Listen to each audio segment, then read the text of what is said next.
ಕಳೆದ 1.5 ವರ್ಷದಿಂದ ಭಾರತದ T20 ಪಂದ್ಯಗಳನ್ನು ಅಭಿಮಾನಿಗಳು ಸಿಕ್ಕಾಪಟ್ಟೆ ಎಂಜಾಯ್ ಮಾಡ್ತಿದ್ದಾರೆ.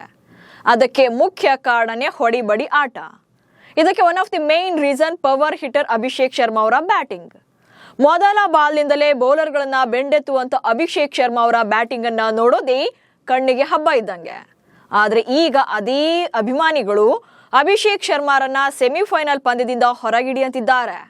ಅದಕ್ಕೆ ಮುಖ್ಯ ಕಾರಣ T20 ವಿಶ್ವಕಪ್ನಲ್ಲಿ ಅವರ ಬ್ಯಾಟ್ ಸೈಲೆಂಟ್ ಆಗಿದೆ ಅನ್ನೋದು.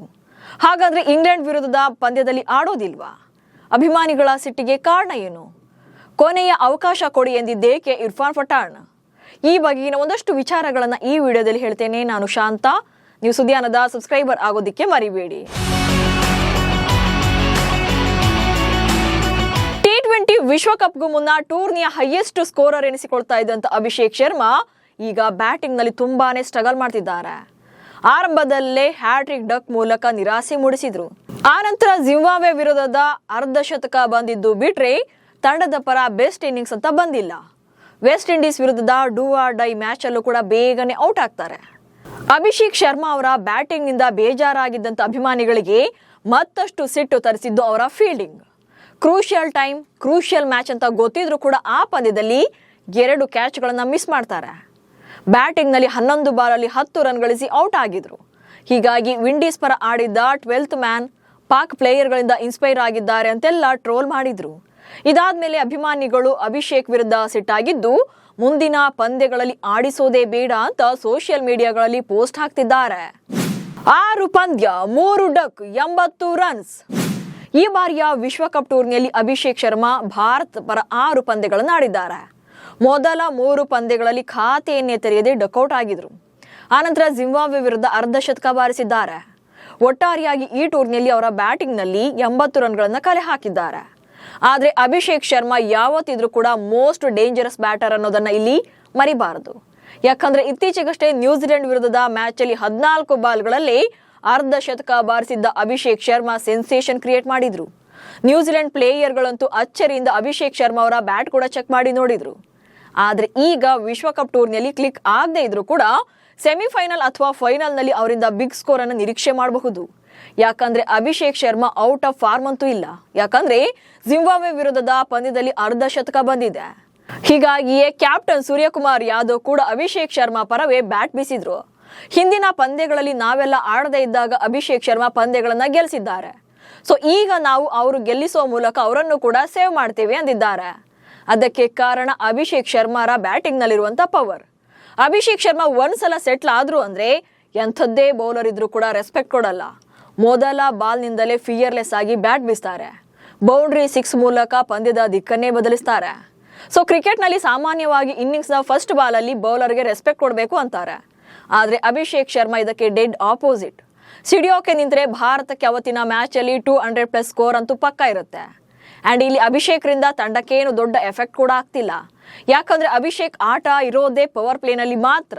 10 ಬಾಲಲ್ಲೇ ಇಡೀ ಪಂದ್ಯದ ದಿಕ್ಕನ್ನೇ ಬದಲಿಸಿ ಬಿಡ್ತಾರೆ. ಮೊದಲ 6 ಓವರ್ಗಳಲ್ಲಿ ಹೊಡೆದ್ರೆ ಬಿಗ್ ಸ್ಕೋರ್ ಇಲ್ಲದೆ ಇದ್ರೆ ಔಟ್.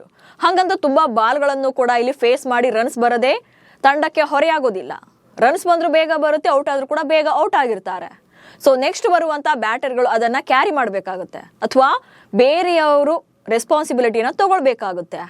ಈಗ ನಾಯಕ ಸೂರ್ಯಕುಮಾರ್ ಯಾದವ್ ಫಾರ್ಮ್ಗೆ ಬಂದಿರೋದು ಸ್ವಲ್ಪ ತಂಡಕ್ಕೆ ಪ್ಲಸ್ ಆಗ್ತಿದೆ. ಸೊ 3-4 ಮ್ಯಾಚ್ ಅಲ್ಲಿ ಆಡಿಲ್ಲ ಅಂದ ತಕ್ಷಣ ಅಭಿಷೇಕ್ ರನ್ನ ಡ್ರಾಪ್ ಮಾಡೋಕ್ಕೂ ಕೂಡ ಆಗೋದಿಲ್ಲ. ಜೊತೆಗೆ ಟೀಮ್ ನಲ್ಲಿ ರಿಪ್ಲೇಸ್ಮೆಂಟ್ಗೂ ಕೂಡ ಯಾರೂ ಇಲ್ಲ ಈಗ. ಜೊತೆಗೆ ವಿಶ್ವಕಪ್ ನಂತ ಟೂರ್ನಿಯಲ್ಲಿ ಆಗಾಗ್ಗೆ ಬ್ಯಾಟರ್ಗಳನ್ನ ಬದಲಾಯಿಸೋಕ್ಕೂ ಕೂಡ ಸಾಧ್ಯವಿಲ್ಲ. ಸೊ ಈಗ ಅಭಿಷೇಕ್ ರಂತ ಪವರ್ ಹಿಟ್ಟರ್ನ ಪ್ರೊಟೆಕ್ಟ್ ಮಾಡುವಂತ ಜವಾಬ್ದಾರಿ ಕೂಡ ಟೀಮ್ ಇಂಡಿಯಾ ಮ್ಯಾನೇಜ್ಮೆಂಟ್ ಮೇಲಿದೆ.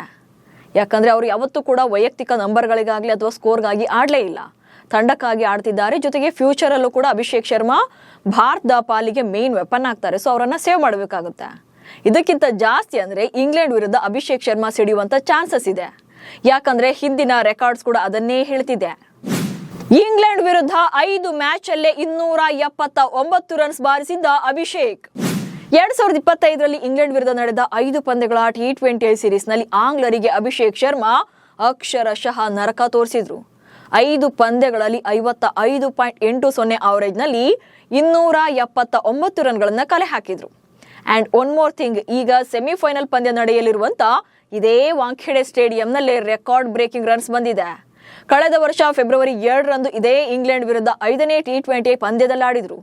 ಜಸ್ಟ್ 37 ಎಸೆತಗಳಲ್ಲೇ ಸೆಂಚುರಿ ಹೊಡೆದಿದ್ರು ಅಂಡ್ ಒಟ್ಟಾರೆಯಾಗಿ 54 ಬಾಲ್ಗಳನ್ನು ಫೇಸ್ ಮಾಡಿ 250ರ ಸ್ಟ್ರೈಕ್ ರೇಟ್ನಲ್ಲಿ 135 ರನ್ಗಳನ್ನು ಬಾರಿಸಿದ್ರು. ಇದರಲ್ಲಿ 13 6 ಹಾಗೆ 7 4ಗಳಿದ್ವು. T20ನಲ್ಲಿ ಭಾರತ ಪರ ಹೈಯೆಸ್ಟ್ ಇಂಡಿವಿಜುವಲ್ ಸ್ಕೋರ್ ಇದು. ಭಾರತ ಈ ಮ್ಯಾಚಲ್ಲಿ ಒಟ್ಟಾರೆಯಾಗಿ 247 ರನ್ಗಳನ್ನು ಸ್ಕೋರ್ ಮಾಡಿತ್ತು. ಈ ಟಾರ್ಗೆಟ್ ಬೆನ್ನತ್ತಿದಂತ ಆಂಗ್ಲರ ಪಡೆ ಪೆವಿಲಿಯನ್ ಪರೇಡ್ ನಡೆಸಿತ್ತು. 97 ರನ್ಗಳಿಗೆ ಆಲ್ಔಟ್ ಆಗಿದ್ರು. ಭಾರತ 150 ರನ್ಗಳ ಅಂತರದಲ್ಲಿ ಪಂದ್ಯವನ್ನ ಗೆದ್ದಿತ್ತು. ಹಾಗೆ 4-1 ಅಂತರದಲ್ಲಿ ಸರಣಿಯನ್ನು ಕೂಡ ಗೆದ್ದುಕೊಂಡಿತ್ತು. ಜೋಫ್ರಾ ಆರ್ಚರ್ಗೂ ಬಿಸಿ ಮುಟ್ಟಿಸಿದ್ದ ಅಭಿಷೇಕ್. ಇನ್ನು ಈ ಬಾರಿಯ ಟೂರ್ನಿಯಲ್ಲಿ ಇಂಗ್ಲೆಂಡ್ ತಂಡದ ಪರ ಪ್ರೈಮ್ ಬೌಲರ್ ಆಗಿರುವಂತ ಜೋಫ್ರಾ ಆರ್ಚರ್ಗೂ ಕೂಡ ಅಭಿಷೇಕ್ ಶರ್ಮಾ ಬೆಂಡೆತ್ತಿದ್ದಾರೆ. ಕಳೆದ ವರ್ಷ 5 T20 ಪಂದ್ಯಗಳಲ್ಲಿ ಅವರ ಬೌಲಿಂಗ್ನಲ್ಲಿ 33 ಬಾಲ್ಗಳನ್ನು ಫೇಸ್ ಮಾಡಿದ್ರು ಅಂಡ್ 61 ರನ್ಗಳನ್ನು ಸ್ಕೋರ್ ಮಾಡಿದ್ದಾರೆ. ಸೊ ಇಲ್ಲಿ ಜೋಫ್ರಾ ಆರ್ಚರ್ ಅವರ ಬೌಲಿಂಗ್ನಲ್ಲೂ ಕೂಡ 184.84 ಸ್ಟ್ರೈಕ್ ರೇಟ್ನಲ್ಲಿ ಬ್ಯಾಟ್ ಬೀಸಿದ್ದಾರೆ. ಸೊ ಅವರ ಬೌಲಿಂಗ್ನಲ್ಲಿ 4 6 ಹಾಗೆ 7 ಬೌಂಡ್ರಿಗಳನ್ನು ಹೊಡೆದಿದ್ದಾರೆ. ಆದ್ರೆ ಒಮ್ಮೆಯೂ ಕೂಡ ವಿಕೆಟ್ ಅನ್ನ ಕೊಟ್ಟಿಲ್ಲ. ಹೀಗಾಗಿ ಈ ಬಾರಿ ವಿಶ್ವಕಪ್ ಟೂರ್ನಿಯಲ್ಲಿ ಇಂಗ್ಲೆಂಡ್ ವಿರುದ್ಧವೇ Abhishek Sharma great come back ಮಾಡುವಂತ ಹೋಪ್ಸ್ ಇದೆ. ಇದೇ ಕಾರಣಕ್ಕೆ ಮಾಜಿ ಕ್ರಿಕೆಟಿಗ ಇರ್ಫಾನ್ ಪಠಾಣ್ ಸೇರಿದಂತೆ ಮಾಜಿ ಕ್ರಿಕೆಟಿಗರು ಕೂಡ ಅಭಿಷೇಕ್ ಶರ್ಮಾ ಅವರ ಬೆನ್ನಿಗೆ ನಿಂತಿದ್ದಾರೆ. ಅಭಿಷೇಕ್ ಶರ್ಮಾ ಕಮ್ ಬ್ಯಾಕ್ ಮಾಡೋಕೆ ಒಂದೇ ಒಂದು ಪಂದ್ಯ ಸಾಕು ಎಂದಿದ್ದಾರೆ. ಹೀಗಾಗಿ ಅವರನ್ನ ಪ್ಲೇಯಿಂಗ್ 11 ನಿಂದ ಹೊರಗಿಡುವಂತ ಚಾನ್ಸೇ ಇಲ್ಲ. ಸೊ ನಿಮ್ಮ ಪ್ರಕಾರ ಸೆಮಿಫೈನಲ್ ಪಂದ್ಯದಲ್ಲಿ ಅಭಿಷೇಕ್ ಶರ್ಮಾ ಅವರ ಬ್ಯಾಟಿಂಗ್ ನಿಂದ ಬಿಗ್ ಸ್ಕೋರ್ ಅನ್ನ ನಿರೀಕ್ಷೆ ಮಾಡಬಹುದಾ ಅನ್ನೋದನ್ನ ಕಮೆಂಟ್ಸ್ ಮೂಲಕ ತಿಳಿಸಿ. ಹಾಗೆ ನಮ್ಮ ಸುದ್ದಿಯಾನ ಚಾನಲ್ನಲ್ಲಿ ಪ್ರಾಡಕ್ಟ್ ಪ್ರಮೋಷನ್ಗೆ ಹಾಗೆ ಜಾಹೀರಾತು ನೀಡಲು ಡಿಸ್ಪ್ಲೇನಲ್ಲಿ ಕಾಣಿಸುವಂತ ನಂಬರ್ಗೆ ವಾಟ್ಸ್ಆಪ್ ಮಾಡಿ. ನಮಸ್ಕಾರ.